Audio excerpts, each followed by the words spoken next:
Selon une étude récente, sur un total de 11 615 victimes de violences basées sur le genre enregistrées en 2021 au Bénin, 9 311 sont de sexe féminin.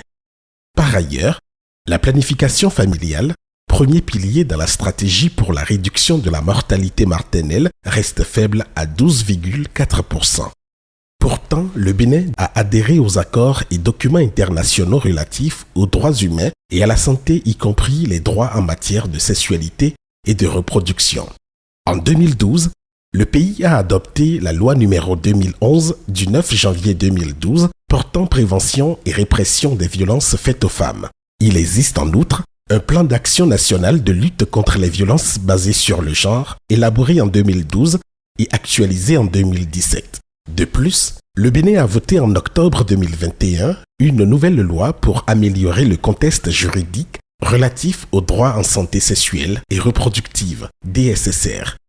Malgré tout ceci, de nombreuses personnes ne peuvent toujours pas jouir d'une véritable santé en matière de reproduction pour des raisons diverses, parmi lesquelles la méconnaissance des droits en matière de santé sexuelle et reproductive, aussi bien par les populations que par les autorités et les garants de ces droits.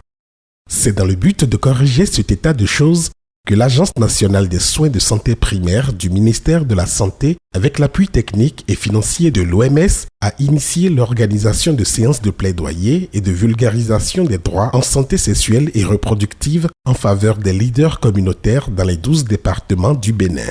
Au nom du directeur départemental de la santé, nous vous souhaitons la bienvenue à cette séance préparatoire de plaidoyer. Dans nos communes, dans nos arrondissements, dans nos villages, on retrouve encore des enfants de 12 ans qui tombent enceintes. C'est au vu de cela que cette séance est la bienvenue.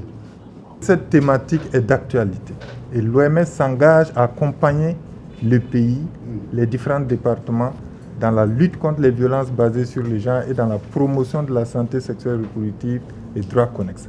Parce que ça sauve des vies. Et pas n'importe quelle vie. La vie des femmes, c'est la vie de la famille.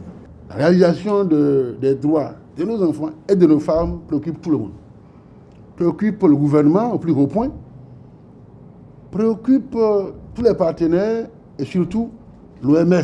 L'OMS qui a bien voulu accompagner techniquement et financièrement cette activité. Et notre souhait est que l'opération ne se limite pas seulement à Dogbo et à Arlecamin. C'est entendu que le problème se pose un peu partout. Donc, tenant compte de tout ce qui a été dit, je voudrais, à notre nom, à nous tous, lancer donc ce plaidoyer.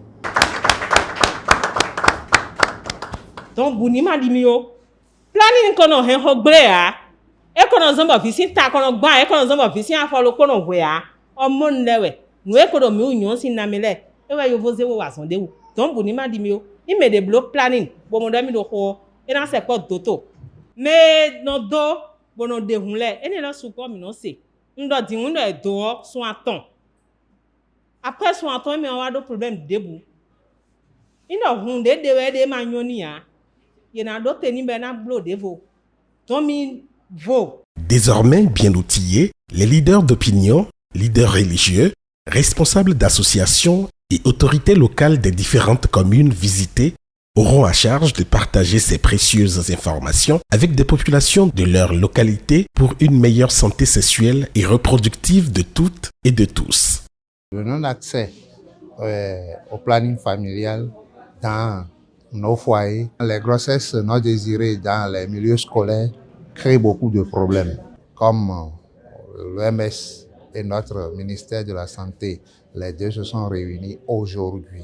Ils le faisaient par le passé, mais ça ne suffit pas. Nous devons continuer pour que cela un jour soit à taux zéro, pour que tout le monde arrive à comprendre. À sommet vilain, mais le couture, quoi faire?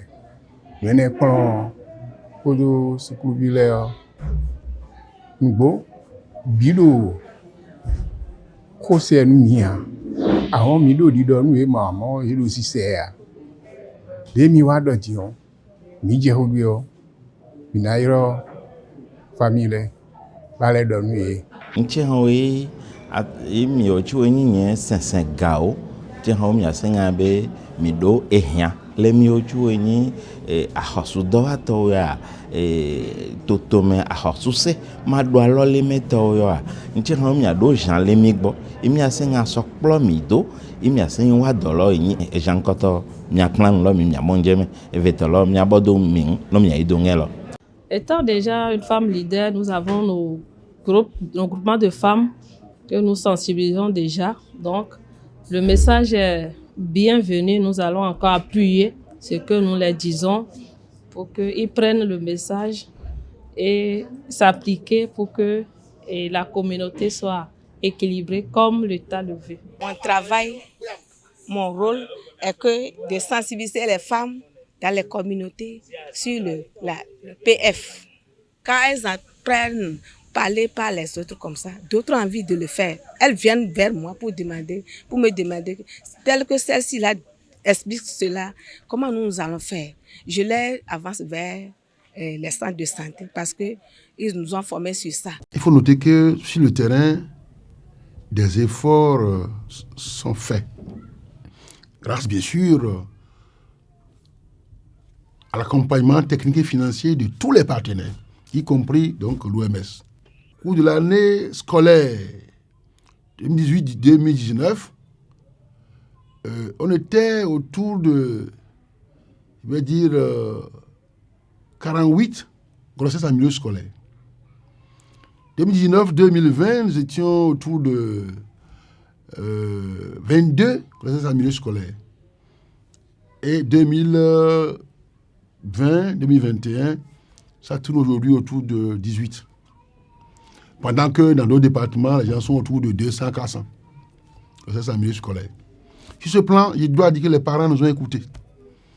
Ils ont compris la nécessité pour tout le monde de protéger nos enfants afin d'avoir demain une relève de qualité. À charge pour eux de porter à présent ces précieuses informations aux populations de leur localité pour un meilleur épanouissement de tous.